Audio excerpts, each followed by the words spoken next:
The test is in 4-part, Part 1, Part 2, Part 3, and Part 4. Now look at Part 1. Part 1. You will hear a conversation between a woman and a policeman. First, you have some time to look at questions 1 to 5.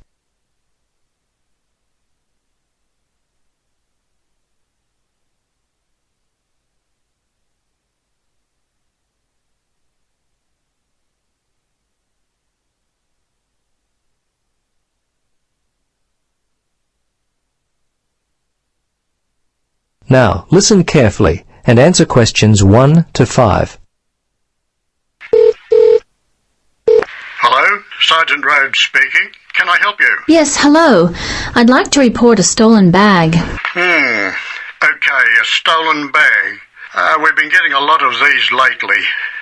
I'll need to get some details.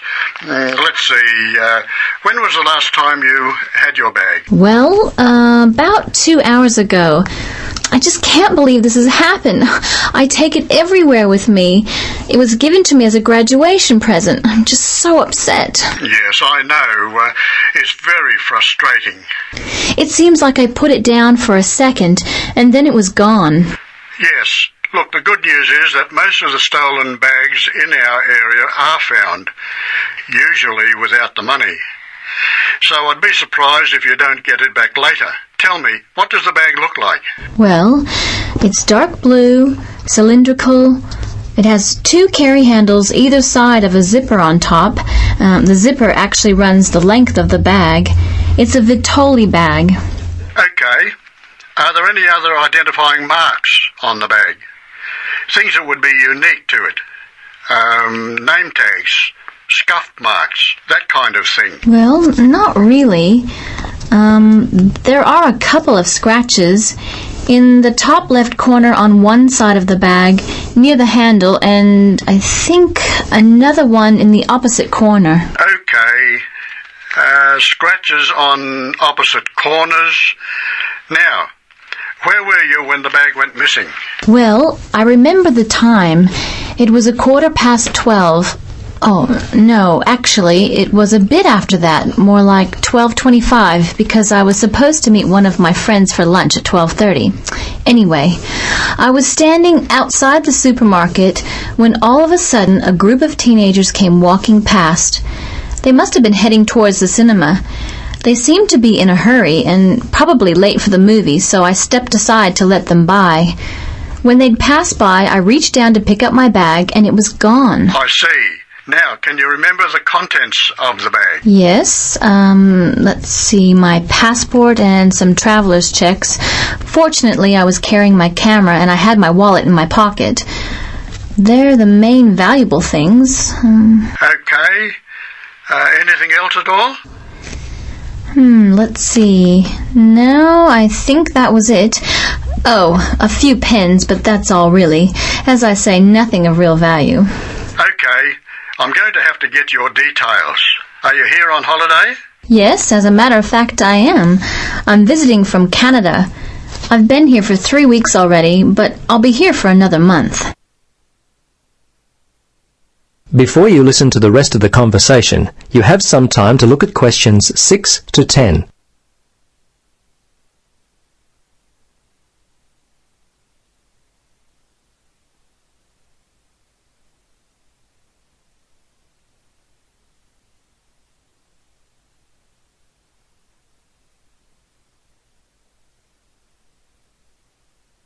Now listen and answer questions 6 to 10. Now, have you contacted your credit card company? Yes, I did that immediately. They were very helpful. I still can't believe this could happen to me, and while I'm supposed to be enjoying myself on holiday. Yes, it's a real disappointment, whether you're on holiday or not. Thieves strike when you least expect it. Anyway, I need to take down your particulars. What's your name then? Yes, my name is Helen Reddy. That's R-E-A-D-Y. My address is, well, the place where I'm staying here is The Palms, Unit 14, 75 Paradise Avenue. Okay, I may need your home address in Canada, but I'll get that more towards the time you're going to leave. What about the telephone? What number will I be able to reach you on? Yes, it's 455-91332. Okay, 455-91332. And how much do you think the bag and contents are worth? Well, it's not really a big cost. Probably only $100. It's the inconvenience of it all. I understand. Look, we have a lot of lost or stolen property recovered daily. Come by the station tomorrow and have a look. As I said, there's a high chance that we'll get the bag back. Your passport at the very least. Okay, thanks for your help.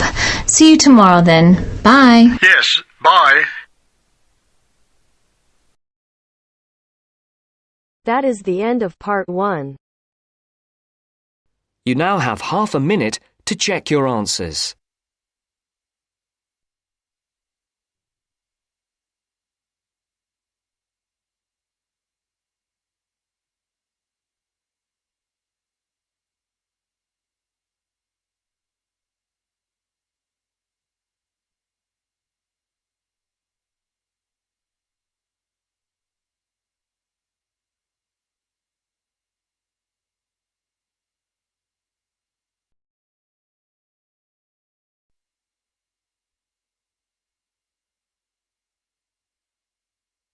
Now turns to part 2. Part 2. You will hear a recorded message giving information about an animal park. First, you will have some time to look at questions 11 to 15.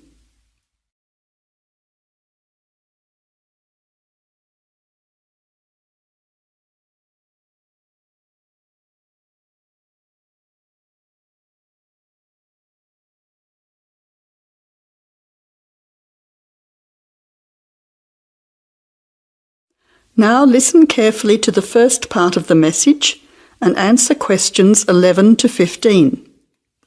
Welcome to the Australian Wildlife Park Information Line. The Australian Wildlife Park is very proudly owned and operated by an Australian family, John and Amanda Brooks, who operate the Australian Wildlife Park with their children, David and Sandra. The family doesn't receive any government assistance. It's solely funded by tourists visiting the park. Thank you for your support and assistance.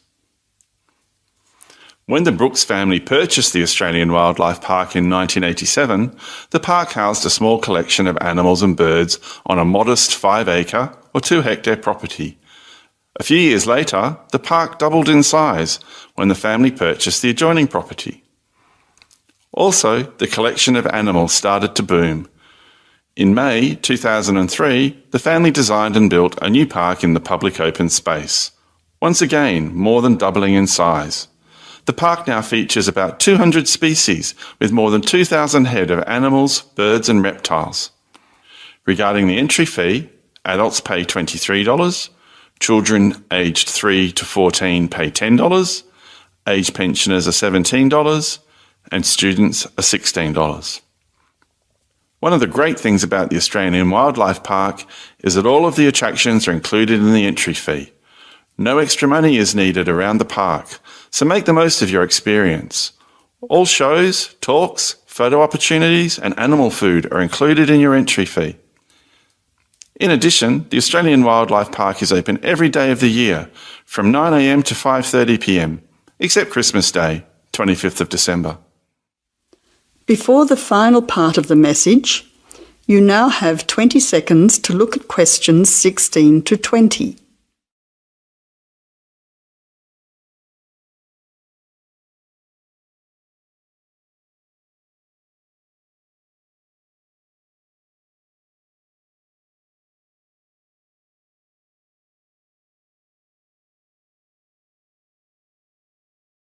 Now answer questions 16 to 20. Several attractions are available to visitors to the Australian Wildlife Park. Firstly, you can meet the koalas between 10 a.m. and 4:30 p.m. Here, people can view the koala colony in a natural environment. Another attraction is to feed the kangaroos between 9 a.m. and 5:30 p.m. Visitors can take a walk through the kangaroo enclosure, viewing them in a natural environment. Kangaroo food is provided and the kangaroos are very friendly.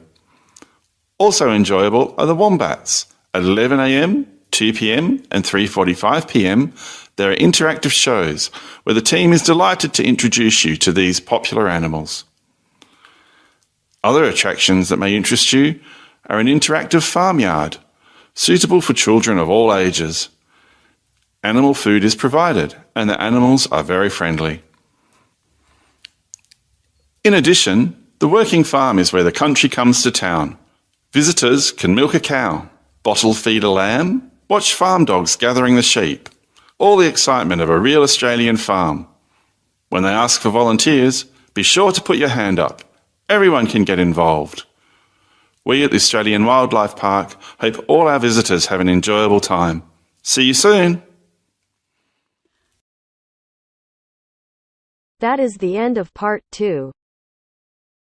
You now have half a minute to check your answers.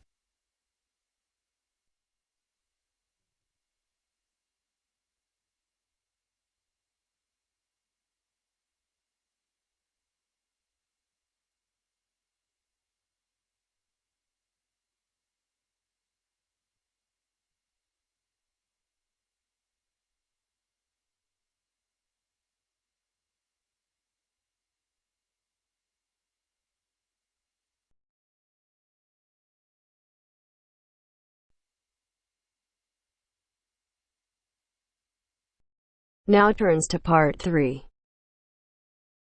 Part 3. You will hear two students, called Richard and Shirley, discussing the information they have collected so far for a group project. First, you have some time to look at questions 21 to 26.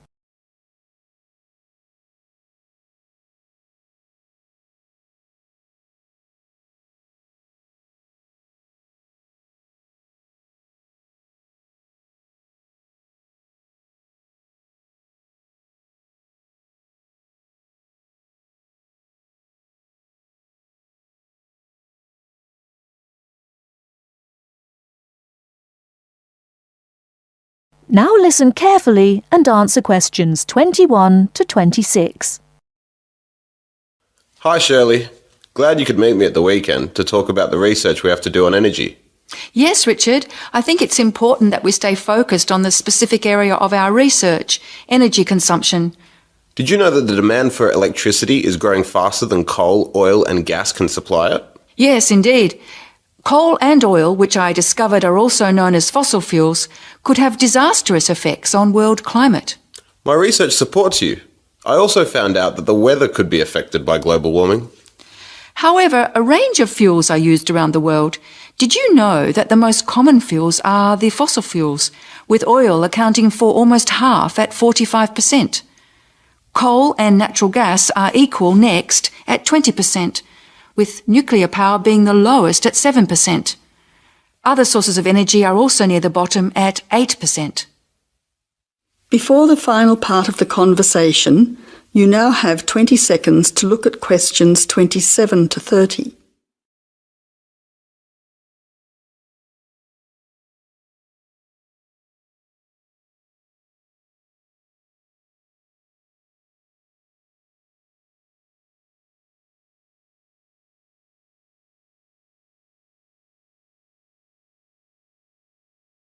Now answer questions 27 to 30. That information will be useful when we look at the different energy sources in detail. We also need to look at the pros and cons of each type of energy. We've already said that fossil fuels increase the world's temperature, but we also need to mention the most serious issue, that these three types of fuel are finite, meaning they will not last forever. Another major disadvantage is that by burning coal and oil in particular, chemicals are released into the atmosphere, which combine with water to fall back to Earth and damage both plant and animal life. That really sounds useful. If you focus on coal, oil and gas, I'll look into nuclear power. It is common knowledge that nuclear power stations create radioactive waste, but I'm particularly interested in how this unwanted waste product is dealt with safely. I'll also need to look at the effects on people living near these power stations. Yes, I think all those areas need exploring. Do you think I should also look into renewable energy sources, such as wind and sun, energy that never runs out?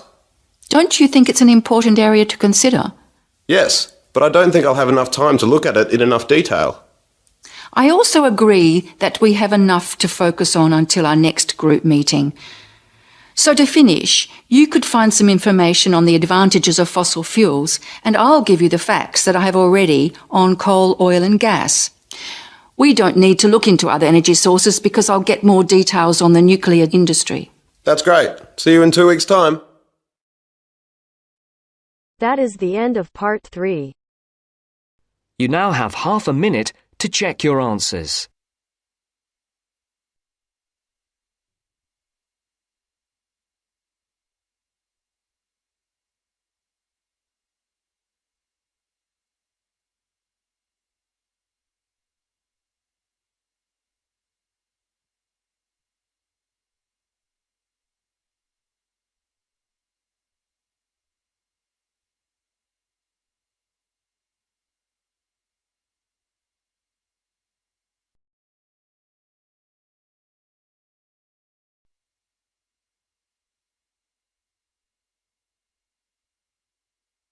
Now turns to part 4. Part 4. Section 4. You will hear part of a lecture on art history. First, you have some time to look at questions 31 to 40.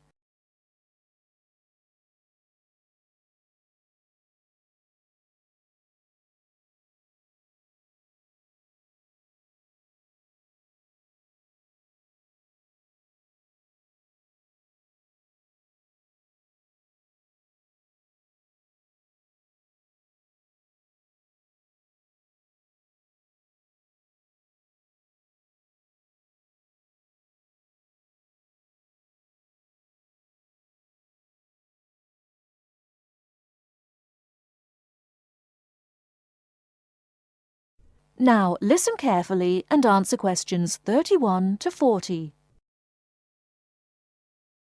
In the last lectures, we looked at the art of the ancient Egyptians, and then considered the art of other ancient Mediterranean civilizations, in particular Greece and Rome. We're now going to return to Egypt to consider a set of very unusual pictures known as the Fayum portraits. The Fayum is a lush green area about 100 kilometers west of Cairo. Following the conquest of Egypt by the Greek warrior Alexander the Great in 332 BC, large numbers of businessmen and officials who had come over from Greece settled in this fertile region with their families. They gradually adopted some features of Egyptian culture, including the practice of mummification, embalming the bodies of their dead and wrapping them in linen bandages in order to preserve them as mummies. The name actually comes from an Arabic word meaning an embalmed body. These newcomers made one distinctive innovation, though. After binding the mummy, they laid over the face a picture representing the person inside. The portraits look like oil on canvas, but they were actually produced using a technique called encaustic, where the artist applies pigmented wax to a wooden board with a small spatula. The Egyptologist William Petrie, who discovered many of these mummies with their accompanying portraits at the end of the 19th century, was convinced that they were actually done in the lifetime of the subject, rather than being painted after the person's death, as had been the case with older Egyptian paintings. He felt they were very different from the traditional stylized images that had been used on Egyptian mummy casings in previous centuries, and was convinced that they were actually portraits giving a realistic depiction of the person. He pointed out that the boards on which they were painted showed signs of having been cut down to size to fit within the mummy bandages. To him, this suggested that they may have originally been larger and been hung in the houses of the owners during their lifetimes.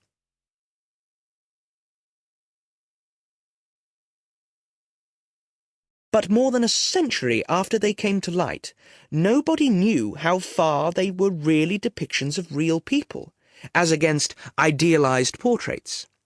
Then a team from Manchester University decided to find out, by recreating the faces of Fayum mummies in clay and then comparing the reconstructions with the portraits.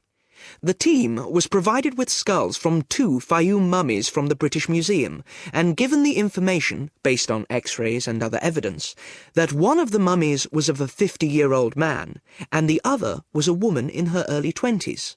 Armed only with this information, they set to work. First, they created copies of the skulls. Then they used clay to build up the facial muscles in order to reconstruct what the person looked like. After weeks of painstaking labour, 2 faces emerged. Only then were the 2 portraits revealed so that the match between the reconstructions and the portraits could be examined. In the case of the man, both model and portrait showed a broad, flat face with a slightly hooked nose and a fleshy mouth with broad lips. But the man in the portrait was noticeable for his 5 o'clock shadow, the beard beginning to grow around his chin and on his cheeks. This would have been quite a recognisable feature of the man in real life, and an easy thing for the painter to copy. However, it wasn't something that the makers of the model could know about. In the reconstruction, the right eye was slightly higher than the left, and this was the same on the portrait. But on the portrait, the eyes were very large, which is standard with many of the Fayum portraits, while in the model they were longer and narrower. The portrait of the woman appeared to be even more of a standard type, with her large eyes, straight nose, and small mouth. These pretty feminine features suggested this could be an idealized woman's face, and yet it proved to match the reconstruction surprisingly closely. The proportions of the lower face corresponded, and so did those of the forehead, though in the portrait the eyes were closer together and larger than in the reconstruction.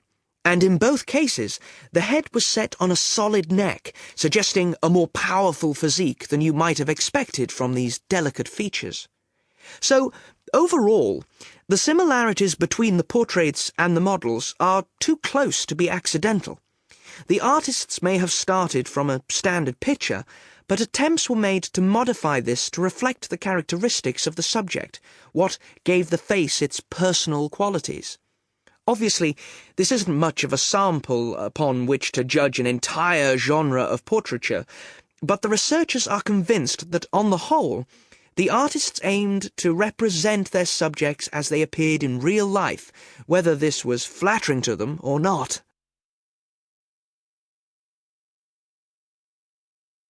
That is the end of part 4. You now have half a minute to check your answers.